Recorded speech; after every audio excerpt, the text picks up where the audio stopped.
Olá, bom dia para você, seja bem-vindo a essa edição. Nós estamos ao vivo, agora são 8 horas e 31 minutos pelo horário de Brasília. Eu te faço aquele convite clássico de todas as nossas manhãs. Vamos juntos começar esse dia bem informados? A partir de agora, você confere as notícias do Brasil e do mundo desta terça-feira, 29 de agosto. Vamos de destaques. O governo publica medida provisória para taxar fundos de super ricos. Ex-ministro do Meio Ambiente, Ricardo Salles, vira réu por exportação ilegal de madeira. Donald Trump chama de interferência eleitoral data de seu julgamento por conspiração. E ainda, exposição em shopping reúne peças originais e réplicas do Egito Antigo. Um passeio para todas as idades. A gente conta tudo isso e muito mais a partir de agora.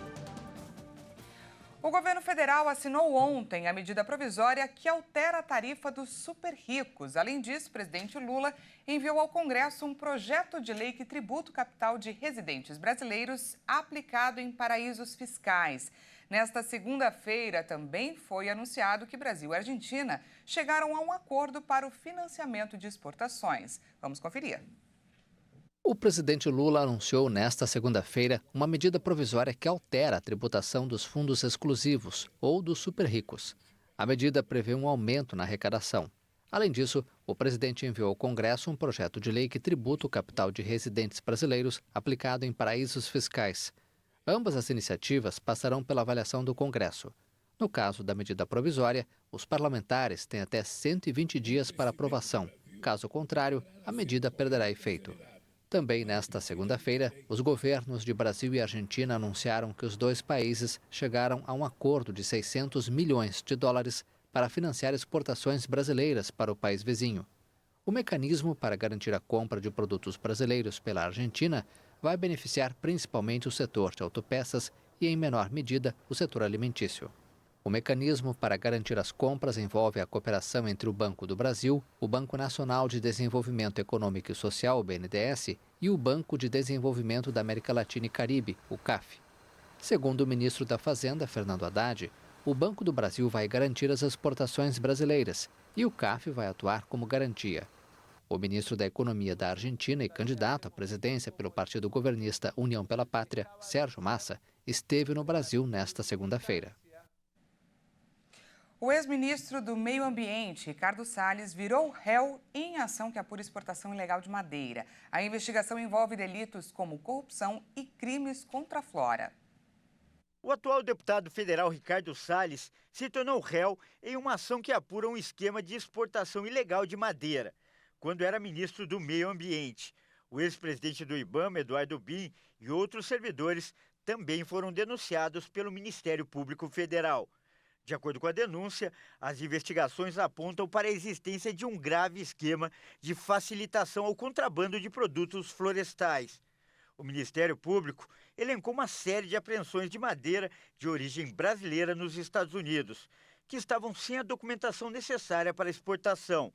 Segundo as investigações, diante das apreensões, um conjunto de empresas do setor madeireiro buscou apoio junto aos dois servidores do IBAMA, incluindo o superintendente do órgão no Pará. Segundo o Ministério Público, os servidores do IBAMA emitiram certidões em um ofício sem valor jurídico, com o objetivo de liberar a madeira apreendida. Mas a documentação não foi aceita pelas autoridades norte-americanas em razão da ilegalidade. Ainda conforme a denúncia, em fevereiro de 2020, Ricardo Salles se encontrou com os representantes das empresas envolvidas no suposto esquema, além de parlamentares, para uma reunião sobre exportação de madeiras ativas no estado do Pará. Após a reunião, foram legalizadas, inclusive com efeito retroativo, milhares de cargas expedidas ilegalmente entre os anos de 2019 e 2020. A Polícia Federal faz buscas contra o deputado estadual Amaury Ribeiro, suspeito de envolvimento nos ataques de radicais em Brasília do dia 8 de janeiro. O político admitiu ter financiado acampamentos em frente a quartéis. O federal cumpre mandados de busca e apreensão em mais uma fase da Operação Lesa Pátria. O alvo é o deputado Amaury Ribeiro, suspeito de envolvimento nos atos do dia 8 de janeiro em Brasília. São cumpridos 2 mandados de busca e apreensão nas casas do político em Goiânia e Piracanjuba. Demóstenes Torres, advogado do deputado, disse que o celular dele foi apreendido. Em junho deste ano, o deputado admitiu ter feito doações para os acampamentos que foram montados em frente a quartéis de Brasília como forma de questionar o processo eleitoral de 2022. Além de dinheiro, o parlamentar afirmou ter ajudado com mantimentos e até ter acampado no local.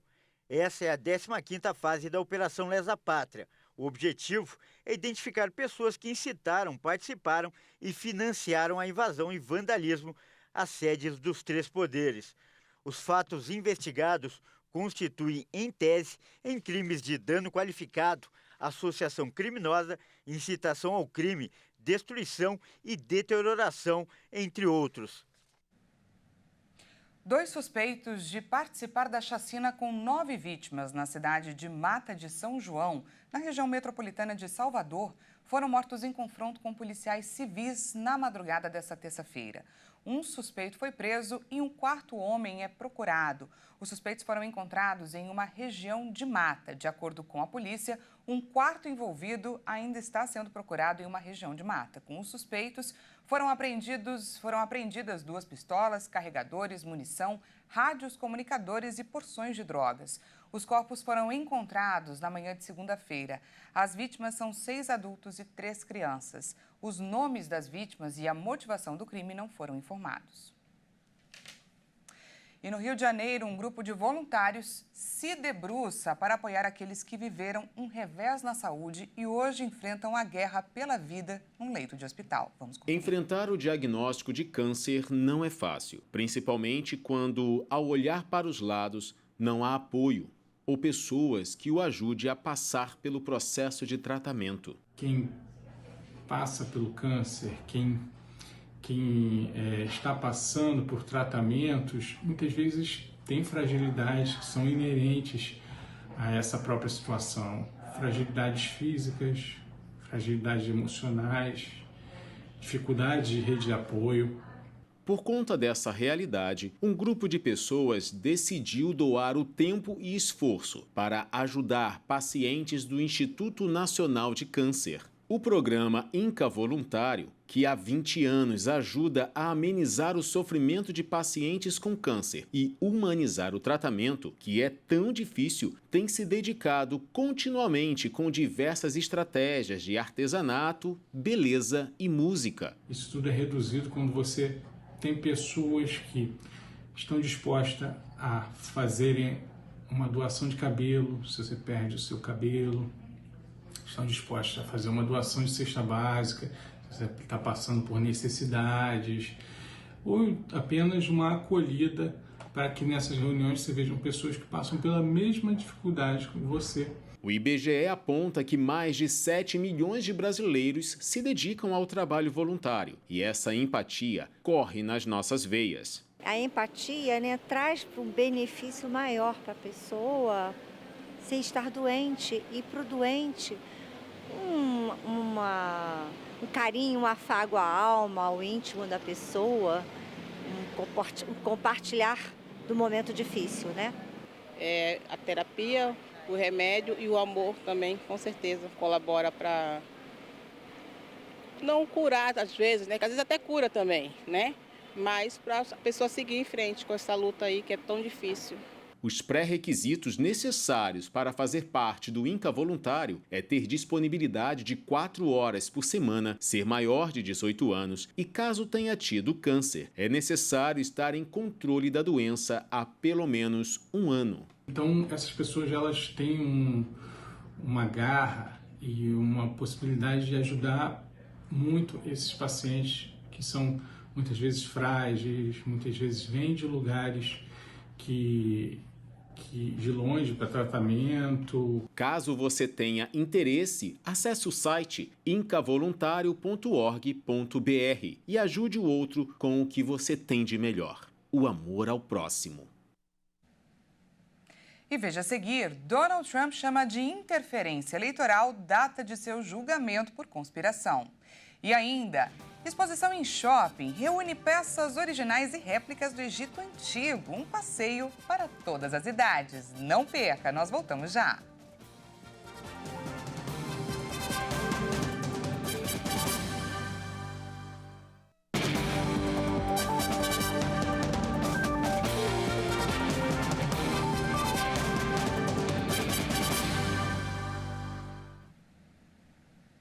Seja bem-vindo mais uma vez. Nós estamos de volta e ao vivo, 8 horas e 43 minutos pelo horário de Brasília. Voltamos com mais destaques para você. O ex-presidente dos Estados Unidos, Donald Trump, reagiu com irritação à decisão de uma juíza de agendar para o dia 4 de março de 2024 seu julgamento por conspiração eleitoral.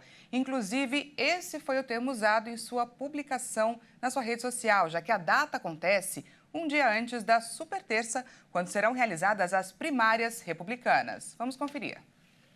Em uma publicação na Truth Social, sua rede social, o republicano afirmou que os promotores atrasaram deliberadamente sua investigação para colocá-la no meio da campanha suja de seu adversário político, Joe Biden, contra ele. O magnata concluiu dizendo que a escolha da data equivale a uma interferência eleitoral. A decisão estabelece o início do julgamento apenas um dia antes da superterça, quando mais de uma dúzia de estados vota nas primárias republicanas para escolher o candidato do partido para as eleições presidenciais de 2024. Trump, acusado de ter chefiado uma conspiração criminosa para reverter sua derrota nas eleições de 2020, se declarou inocente das acusações quando compareceu ao tribunal no início de agosto e não precisou comparecer à audiência desta segunda-feira.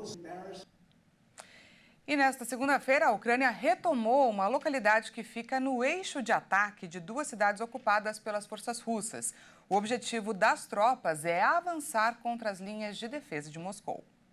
O governo ucraniano anunciou nesta segunda-feira que recapturou Robotyne, que está no eixo de ataque das cidades de Tokmak e Melitopol, ocupadas por tropas inimigas.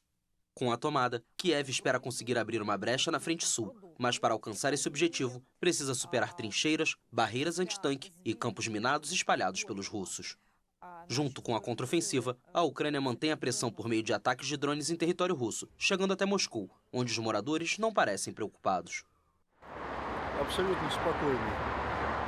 Calma absoluta, há militares e equipamentos suficientes. O principal é ficar alerta, o resto não importa.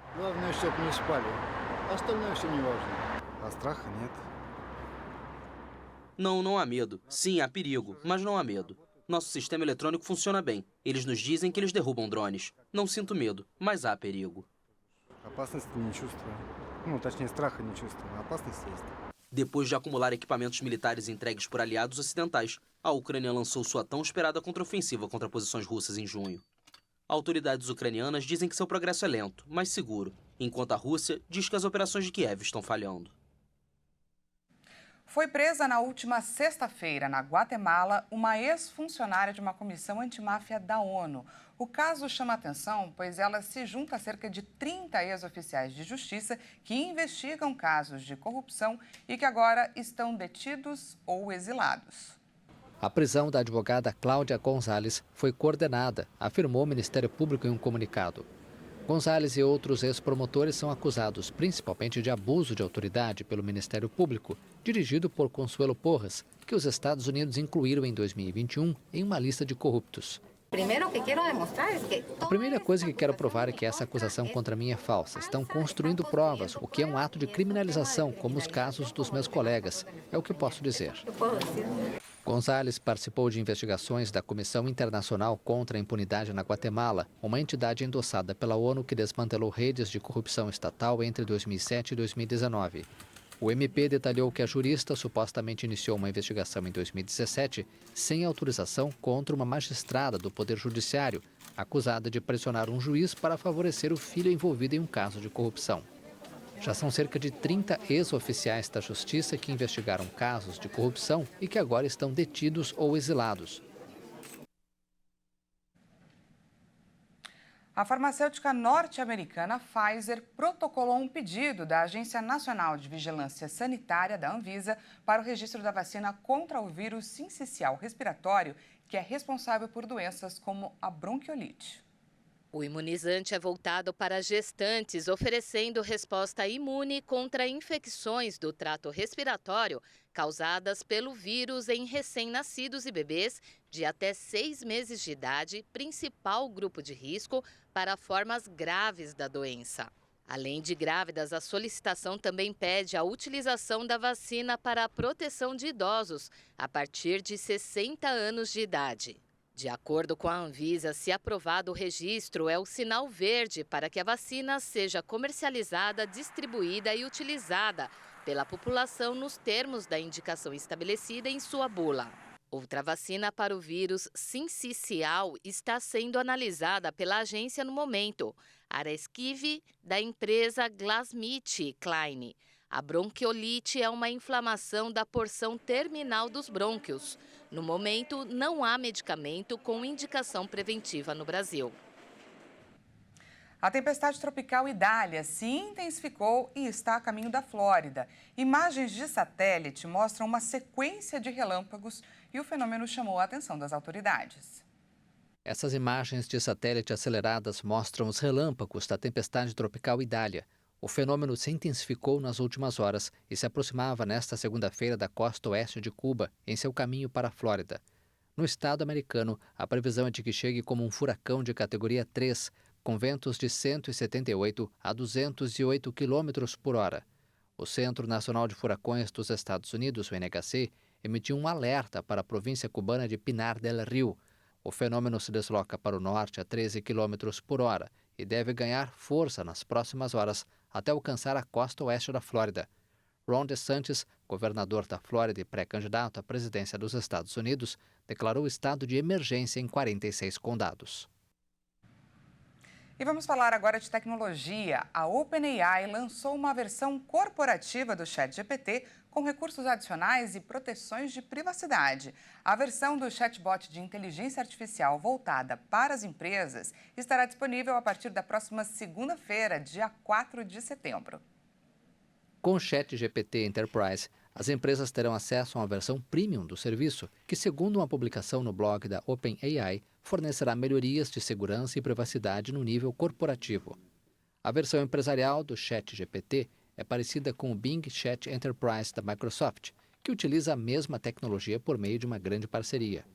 O ChatGPT Enterprise será alimentado pelo GPT-4, o modelo mais avançado da OpenAI, assim como os ChatGPT Plus, a versão paga para indivíduos. Os clientes corporativos, porém, terão algumas vantagens, incluindo velocidade mais alta. Enquanto isso, o ChatGPT passa por dificuldades para manter o entusiasmo que o fez o aplicativo com mais downloads em menos tempo em todo o mundo. Segundo a firma de análise SimilarWeb, o tráfego do ChatGPT caiu quase 10% em junho e depois novamente em julho. Além disso, a OpenAI enfrenta resistência de publicações e outras plataformas que estão agora bloqueando a mineração de seus dados para o treinamento do modelo de inteligência artificial. Uma exposição em um shopping em São Paulo reúne peças originais e réplicas do Egito Antigo. Um passeio histórico para públicos de todas as idades e que é gratuito. Vamos conferir um spoiler desse passeio com a repórter Maria Clara Leite. Uma viagem ao passado, direto ao Egito Antigo. Assim, Lara e a mãe se sentiram ao entrar na exposição, que as permitiu chegar bem perto de peças que até então só conheciam pelos livros. Eu gosto muito de história de antigamente. E aí, essa história do Egito te chama a atenção? Sim. Ela tá tentando ler cada plaquinha e aí eu vou lendo para ela poder entender melhor o que significa, né, cada peça da exposição. A terra das pirâmides, templos, tumbas, faraós. Mesmo para quem já esteve lá, a mostra é uma experiência única. Tem gente que chega a literalmente ficar emocionado e sair lágrimas dos olhos, porque traz a sensação de nostalgia para a pessoa que já foi lá, para a pessoa que não conhece, e justamente, às vezes acaba ficando somente nos filmes ou nos livros de história, e aqui a gente consegue ter um acesso quase que como se fosse presencial mesmo ao que era feito e sobre o cotidiano egípcio. Logo na entrada, a área dos faraós destaca nomes como Ramsés II, Tutmés III, Akhenaton e a rainha Nefertiti. Este outro espaço também traz esculturas de grandes personalidades, entre Alexandre o Grande, o filósofo Sócrates e, claro, a famosa Cleópatra. Ela foi a última rainha do Egito, então nós denominamos o período ptolomaico, que foi a dinastia dela, como o último período faraônico do Egito. Então ela basicamente fecha o que nós denominamos de período faraônico. Mas ela é conhecida tanto pelos misticismos que foi colocado sobre ela se relacionar com Júlio César, a relação dela com Roma. E nós nunca encontramos a tumba dela, então são coisas que ficam aí a se refletir e a se estudar. A exposição ainda conta com a ala mortuária, com as múmias do Egito, e a ala cotidiano, com objetos que representam o dia a dia daquela civilização.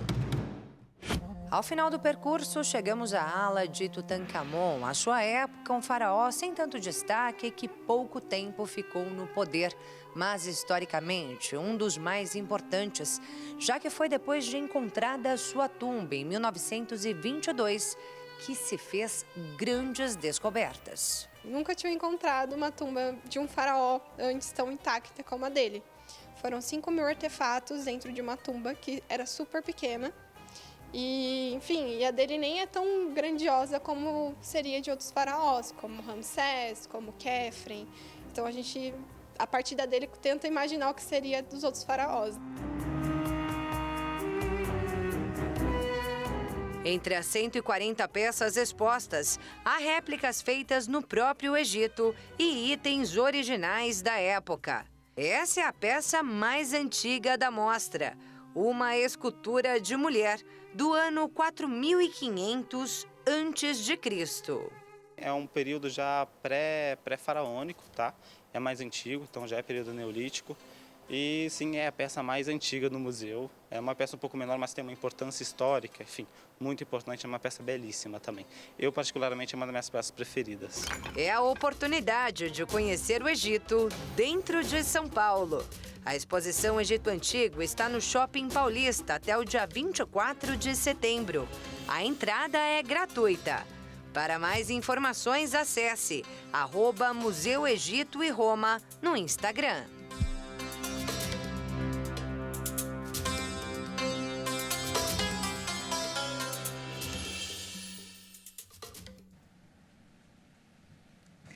Essa edição fica por aqui. Muito obrigada pela sua companhia. Às 10 horas eu volto com mais informações para você. Até já!